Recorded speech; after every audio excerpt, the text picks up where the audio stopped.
Hello friends, I hope doing a great. मैं राहुल शर्मा, मेरे channel study bye R S पर आपका स्वागत है।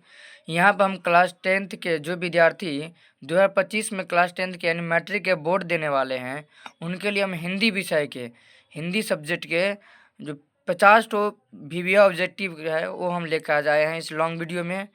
तो यहाँ पे हम सबसे पहले चलेंगे पहला क्वेश्चन पे है। बोला कि निम्न में से कौन कवि अपने रचना के माध्यम से भक्ति के नाम पर बाह्य अंडवारों एवं व्यर्थ अनुष्ठानों पर करार प्रहार किया है? तो कबीरदास। कौन? तो कबीरदास है। दूसरा पे देखेंगे कि जल जले शब्द का अर्थ क्या है? तो भूकंप। क्या है? तो भूकंप। तीसरा पे देखेंगे कि जो कभी अपने समय को यूं बिताते हैं नहीं, काम करने की जगह बातें बनाते हैं नहीं, ये पंक्तियाँ किस कविता से उद्धृत है? तो यह कर्मवीर से। क्या चीज़ से? कर्मवीर से। फोर्थ क्वेश्चन पर जाएंगे कि सपूत शब्द का अर्थ क्या होता है? सपूत शब्द का अर्थ होता है अच्छा बेटा। आप सब सुनते होंगे सपूत और कपूत, तो सुने होंगे महिलाओं जो बोलते होते हैं गाँव घरों में। तो कपूत का अर्थ होता है कि जो उसका अपना बच्चा या अपना बेटा रहता है वो खराब बन जाता है, यानी गलत रास्ता पर चला जाता है, गलत काम करता है, वो कपूत हो जाता है। या तो अपने मम्मी पापा को मारते हैं या कुछ अलग प्रकार के ये सब होता है। और सपूत जो अच्छे बेटे होते हैं। नेक्स्ट क्वेश्चन 5 पाएंगे कि कवि बिहारी सुख में किसे नहीं भूलने की बात कहते हैं? तो ईश्वर को। ईश्वर को कभी भी नहीं भूलना चाहिए, वो हमेशा हमारे साथ रहते हैं। नेक्स्ट क्वेश्चन 6 को देखेंगे। नाटी जाई शब्द का अर्थ क्या है? तो उसका अर्थ है मुकर जाना। नाटी जाई का मतलब मुकर जाना। बच्चे किसकी हिमायत करने की प्रार्थना करते हैं? तो गरीबों की।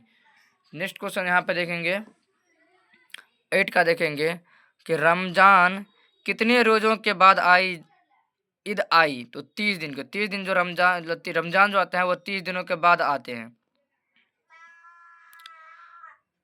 रमजान के 30 दिनों के बाद क्या आते हैं? ईद आते हैं। ईदगाह शीर्षक कहानी में मोहन सिंह के पास कितने पैसे थे? तो 15 पैसे थे।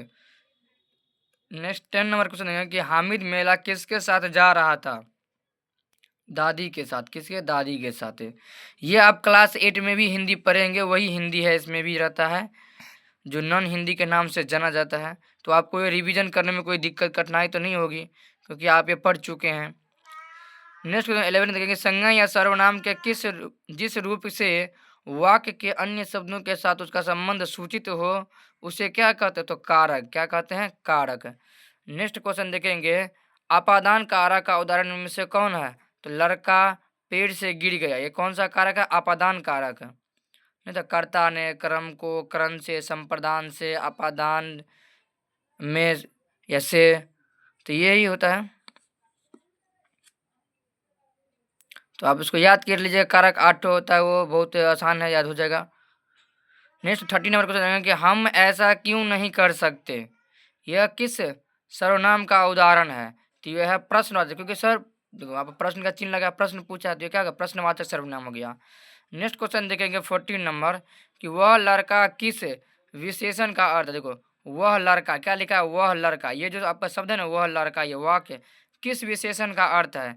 तो सार्वनामिक विशेषण। कोई नाम पूछ रहा है तो सार्वनामिक विशेषण। क्या हो गया? सार्वनामिक विशेषण। नेक्स्ट क्वेश्चन देखेंगे यहाँ पे 15 का।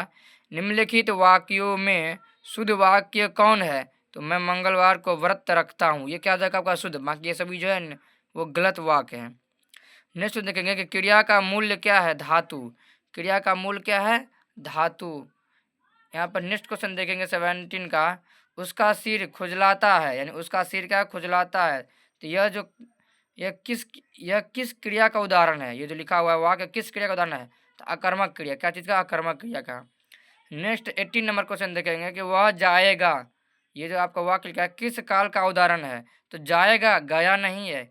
दो भविष्य काल। वैसे तो इसका भविष्य काल है। देखो वर्तमान काल किसे कहता है? जो काम जो कार्य हम अभी फिलहाल कर रहे, जैसे कि हम अभी वीडियो बना रहे हैं या अपने वीडियो बना के इसमें बना रहे हैं, जैसे कि कोई हम काम कर रहे हैं, पढ़ रहे हैं अभी, तो हो गया आपका वर्तमान काल। जैसे हम मान लीजिए कि वीडियो बना कर डाल दिए हैं बहुत सारे, जैसे कि साइंस का डाल दिए हैं, सोशल साइंस का, 12th का भी डाल दिए हैं, तो हो गया आपका भूतकाल। और हम जो सोच रहे हैं कि आगे इंग्लिश का भी डालें जो ऑप्शनल में होता है उसका भी डालेंगे, तो वो क्या होगा? भविष्य काल। यानी बाद में करने वाले काम, अभी नहीं, कल परसों ऐसे करने वाला होगा, उसको हम बोलते हैं भविष्य काल बोलते हैं। नेक्स्ट क्वेश्चन यहाँ पर आएंगे 19 नंबर पे। बोल रहा है यहाँ पर कि अवलोकन शब्द में उपसर्ग क्या है? तो अब देखो उपसर्ग जो अगिलका वाला जो 2 ठो अक्षर होता है ना, अधिकतर वही होता है, लेकिन आप पढ़िएगा ना तो ये दोनों साथ आएगा, या कोई कोई अकेला आता है तो उसमें होता है। जैसे अब, आपको पढ़ेगा अब आकार है, तो ये हो गया आपका उपसर्ग। एक तो आता है प्रत्यय। प्रत्यय क्या आता है? जो अंतिम का जो शब्द होता है, अक्षर जो होता है अंतिम का अक्षर है, तो उसको पढ़ो, उसको सुनो। जैसे देखिए इसमें नेक्स्ट क्वेश्चन 20 में इसमें देखते हैं प्रत्यय लिखा हुआ है। नयन शब्द में प्रत्यय नय अन, देखो अन आ रहा है शुरू में अंतिम में, तो अन, ये हो गया आपका प्रत्यय। कलिंग में कितने साल से युद्ध हो रहा था? तो ये 4 साल से। कितने साल से? 4 साल से। नेक्स्ट 22 का देखेंगे कि मैं तुमसे शस्त्र सीखने नहीं आई हूँ, शस्त्रों से युद्ध करने आई हूँ, यह किसने कहा? तो ये जो अशोक सम्राट जो अशोक थे, उसको कहने के लिए आई थी कौन? तो पद्मा ने। कौन कहने आए थे? तो पद्मा ने। तो इसका राइट आंसर क्या हो जाएगा? तो पद्मा ने। 23 क्वेश्चन में देखेंगे जो व्यक्ति ईर्ष्यालु होता है वह क्या होता है? निंदक। क्या होता है? निंदक। नेक्स्ट 24 देखेंगे कि मनुष्य के मौलिक गुणों को कौन कुंठित कर डालती है? तो ईर्ष्या। कौन? तो ईर्ष्या। नेक्स्ट 25 देखेंगे कि नेपोलियन के किससे स्पर्धा करता था? तो सीजर से। किससे? तो सीजर से। नेक्स्ट क्वेश्चन देखेंगे कि तुम्हारी निंदा वही करेगा जिसकी तुमने भलाई की है, यह किसने कहा? तो ये ईश्वर चंद्र विद्यासागर ने कहा। किसने कहा था? तो ईश्वर चंद्र विद्यासागर ने। नेक्स्ट 27 का देखेंगे कि बौद्धकालीन शिक्षा का केंद्र निम्न में से कौन सा विश्वविद्यालय था? कि विक्रमशिला विश्वविद्यालय जो बिहार में आते हैं, विक्रमशिला विश्वविद्यालय गया की तरफ में। नेक्स्ट क्वेश्चन देखेंगे कि खगोल विद्या के क्षेत्र में कौन विश्व प्रसिद्ध है? तो आर्यभट्ट। आर्यभट्ट जिन्होंने जीरो का आविष्कार किया था मैथ में, वही खगोल विद्या से विश्व प्रसिद्ध है। नेक्स्ट 29 क्वेश्चन देखेंगे कि 4 जनवरी 97 यानी 4 जनवरी 1997 दिन रविवार, इस दिन माँ ने क्या बनाई थी? तो चाट। क्या बनाई थी? तो चाट। होंडरू का झरना किस राज्य में है? तो झारखंड में। यह किस राज्य में पड़ता है? तो झारखंड में। चतुर्भुज कौन सा समास है? देखो जो चतुर्भुज मतलब 4 भुजा, जैसे भी शब्द गिनने वाला आ गया, गिननीय शब्द जैसे चतुर्भुज, त्रिभुज, पंचभुज, ये सब आ जाएगा ना, तो आप समझ लीजिएगा जैसे गिनने वाला, इसका कहता है द्विगीय समास। कौन सा है? तो द्विगीय समास है। द्वंद्व समास वह समास होता है जो किसी दो शब्दों के बीच में एक लाइन खींची रहता है, यानी एक ऐसे तरफ आपका ऐसे, यहाँ पर हम दिखाते हैं, लिख के दिखाते हैं आपका, ये ऐसे लाइन रहता है खींचा हुआ दो शब्दों के बीच, ये होता है द्वंद्व समास है। 32 का देखेंगे कि पवन शब्द का संधि विच्छेद क्या है? तो पवन को 2 भागों में बांटना। संधि को, संधि या विच्छेद का मतलब समझते हैं। संधि का मतलब होता है किसी को जोड़ना, 2 शब्दों क्या होता है? जोड़ना। और विच्छेद का मतलब क्या होता है? कि वही शब्द को 2 भागों में तोड़ना। तो यहाँ पे हम आगे देखते हैं, जैसे पवन शब्द का संधि विच्छेद क्या है? तो पवन का क्या? पवन। तो पौज और अन का था पवन। नेक्स्ट 33 का क्वेश्चन देखेंगे नरक का विशेषण क्या है? तो नरक का विशेषण क्या है? नरकीय। क्या है? नरकीय। नेक्स्ट 34 का देखेंगे कि राष्ट्रीय शब्द में प्रत्यय क्या है? तो राष्ट्रीय शब्द ई। प्रत्यय सबसे अंतिम में देते ई है। ई है क्या है? प्रत्यय है। नेक्स्ट क्वेश्चन 35 का देखेंगे कि प्रतिदिन कौन सा समास है? तो यह अवयवी भाव समास है। कौन सा है? तो अवयवी समास है। यहाँ पर नेक्स्ट क्वेश्चन 36 पर आते हैं, समास में आए वेदों को छोड़कर जब किसी अन्य पदार्थ की प्रधानता हो तब उसे क्या कहते हैं? तो इसे कहते हैं बहुव्रीहि समास। क्या कहते हैं? बहुव्रीहि समास। चलिए अब नेक्स्ट क्वेश्चन पर देखते हैं कि 37 आइए, वाक्य के उस भाग को क्या कहते हैं जिसमें एक से अधिक पद परस्पर संबंध होकर अर्थ तो देते हैं किंतु पूरा अर्थ नहीं देते हैं? उसको पदबंध कहते हैं। क्या कहते हैं? पदबंध कहते हैं। नेक्स्ट 38 पाते हैं यहाँ पे कि हमने खाना नहीं खाया, यह किस वाक्य का उदाहरण है? तो सरल वाक्य। क्या चीज़ का? तो सरल वाक्य का इसमें है। नेक्स्ट क्वेश्चन पर आते हैं, यहाँ पे 39 पर आते हैं। यहाँ पे हम यहाँ पर 39 पर देखेंगे कि जिन शब्दों में अर्थ में समानता हो उन्हें क्या कहते हैं? पर्यायवाची शब्द। क्या कहते हैं? देखो कोई भी शब्द है उसको 2-3 ठो शब्द आता है, जैसे उसका समान अर्थ होता है, जैसे शब्द क्या होगा? 3-4 शब्द है। तो पर्यायवाची किसे कहते हैं? पर्यायवाची शब्द उसे कहते हैं जो 2-3-4 ठो शब्द होते हैं लेकिन उसका अर्थ क्या होता है? समान होता है। लेकिन शब्द क्या होता है? अलग अलग प्रकार का शब्द होगा इसमें, लेकिन ये क्या होता है? इसका अर्थ क्या होता है? समान होता है, उसे कहते हैं पर्यायवाची शब्द होता है। नेक्स्ट 40 का देखेंगे कि जल शब्द का विलोम क्या है? स्थल। जल शब्द का विलोम क्या है? स्थल है। जैसे पानी, तो पानी का उल्टा हो जाएगा, स्थल हो जाएगा।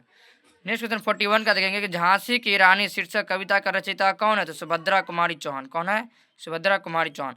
जितने भी कविता या कहानी जितने भी है उसके लेखक के कौन है, लेखक के बारे में पूरा अच्छे से अध्ययन कर लीजिएगा, उससे आपको समझे 10 to 15 क्वेश्चन आराम से बन जाएगा। 42 का देखेंगे कि कान्हा और मुंद्रा किनकी सखियां थी? तो रानी लक्ष्मीबाई की। रानी लक्ष्मीबाई जी है उसका सखी जो था कान्हा और मुंद्रा थी। नेक्स्ट क्वेश्चन 43 का देखेंगे सुभट शब्द का अर्थ क्या है? तो दक्ष। क्या है? दक्ष। नेक्स्ट 44 का देखेंगे कि सुदामा चरित शीर्षक पाठ में शिक्षा मांगकर भोजन कौन करते थे? तो सुदामा। कौन करते थे? तो सुदामा। नेक्स्ट को आएंगे 45 पाएंगे यहाँ पे, बांस के वन पाइन ओक के वन रात की हवा तुझे लोरी सुना रहे हैं, ये पंक्तियाँ किस शीर्षक कविता की है? तो यह रा भट्ट के हिरन के बच्चे के। किसके? तो रा भट्ट के हिरन के बच्चे के। ठीक है, ये हिंदी का सेट है। हिंदी में आपको 60 जो 60 क्वेश्चन रहता है, ऑब्जेक्टिव रहता है, वो आपके साइंस से ही आया जाता है। इसमें हिंदी में आपको 60 तो कम से कम आपका ये व्याकरण से ही आ जाएगा। हिंदी व्याकरण आप अच्छे से पढ़े हैं तो आपको 60 से 50 से मार्क का रहता है। हिंदी का आराम से 50 मार्क में ऑब्जेक्टिव मिल जाएगा। फिर आप हिंदी के विषय के जो रचयिता के नाम होते हैं, जो लेखक का नाम होता है, उसको अच्छे से पढ़ लीजिएगा, उसी से 10-15 क्वेश्चन बन जाएगा आपका। बाकी और अपना मेहनत कीजिए तो आपको यहाँ पे ऑब्जेक्टिव में 50 बन जाएगा। बाकी सब्जेक्टिव आपके अपने हाथ में है, जैसे याद कीजिएगा वैसे आपका बनेगा। और मैं आशा करूँगा कि आपके अच्छे से अच्छे मार्क स्कोर हो। और हम ये भी क्षमा मांगते हैं कि अगर इस वीडियो में कोई भी बाहरी आवाज़ आ रहे हैं तो हमको क्षमा कीजिएगा, क्योंकि ये यहाँ पे हम घर पे बना रहे हैं अपने घर में अंदर में, तो थोड़ा हल्ला आएगा ही। तो इसलिए आवाज़ को ना, बाहर की आवाज़ को ध्यान ना देते हुए हम जो यहाँ पे पढ़ा है उस पर ध्यान दीजिए, फोकस, अपने लक्ष्य पर फोकस रखिए। तो नेक्स्ट क्वेश्चन हमारा यहाँ तक हो गया था। नेक्स्ट 46 देखेंगे कि झगा शब्द का क्या अर्थ है? तो ढीला कुर्ता। क्या होता है? ढीला कुर्ता। ये वाला सुने कविता, ये चांद का कुर्ता, उसी में से यहाँ पे लिया गया है। चांद का कुर्ता जो क्लास 4th में आता है, उसी में से आता है। क्लास 4th या 5 में आ रहा है शायद, हाँ उसी में है, देख लीजिएगा अपना। तो 47 का था, घायल होकर गिरी सिहनी, इस पंक्ति में सिहनी किसे कहा गया है? तो रानी लक्ष्मीबाई को। किसे? तो रानी लक्ष्मीबाई को। नेक्स्ट क्वेश्चन 48 का देखेंगे कि लक्ष्मीबाई किसकी मुँह बोली बहन थी? ये थी कानपुर के नाना की। किसके? तो कानपुर के नाना की थी। नेक्स्ट 49 का देखेंगे कि झांसी की रानी लक्ष्मीबाई कितने वर्ष की उम्र में मारी गई? तो 23 वर्ष में मारी गई, युद्ध के मैदान में वो मारी गई। नेक्स्ट 50 का सबसे लास्ट या अंतिम, इस कविता के केंद्र में पीपल वृक्ष है। तो पीपल क्या है? एक पीपल वृक्ष है। तो पीपल होगा, बच्चे की दुआ तो होगा नहीं, ये सब होगा तो पीपल है ना होगा। तो कविता के अंदर पीपल वृक्ष क्या है? तो पीपल ही है इसमें। यह आपका ये 50 ऑब्जेक्टिव मोस्ट वीवीआई क्वेश्चन हो गया, जो हिंदी के है क्लास 10th के जो विद्यार्थी 2025 से मैट्रिक देने वाले हैं, इंटर 10th देने वाले हैं, उनके लिए था यह। इस वीडियो के अधिक से अधिक अपने दोस्तों का पास शेयर करें और अच्छे से इसमें इसको अध्ययन कीजिए ताकि आप बेहतर स्कोर करें इसमें। और हम यही आशा करेंगे आप सभी दोस्तों भाइयों से कि हमारा चैनल को सब्सक्राइब कर दें, और वीडियो अगर अच्छी लगे तो बेल आइकन को दबाइएगा, कमेंट कीजिएगा और अपने दोस्तों के पास भी भेजिएगा। हम आशा करेंगे कि आपका स्कोर अच्छा से अच्छा जाएगा, अच्छा प्रदर्शन कीजिएगा। तो ये आपका हिंदी विषय का सेट 1 50 ऑब्जेक्टिव हो गया। ऐसे ही करते करते जैसे Hindi, science, social science, English, math तक का भी हम 10th का लेकर आएंगे। उसके साथ हम 12th के भी हिंदी इंग्लिश में लेकर आएंगे, भाषा में दोनों से। साइंस का लेकर आएंगे, 12th का और भी देखेंगे, स्ट्रीम का देखेंगे, लेकर आएंगे। तो आज हम यहाँ पे हिंदी लेकर आए थे। आपका लॉन्ग वीडियो है, ये आपका 50 ऑब्जेक्टिव हो गया। तो अब हमारा वीडियो अगर अच्छा लगे आपको तो प्लीज़ सब्सक्राइब कीजिएगा, कमेंट कीजिएगा। Thank you for my watching video.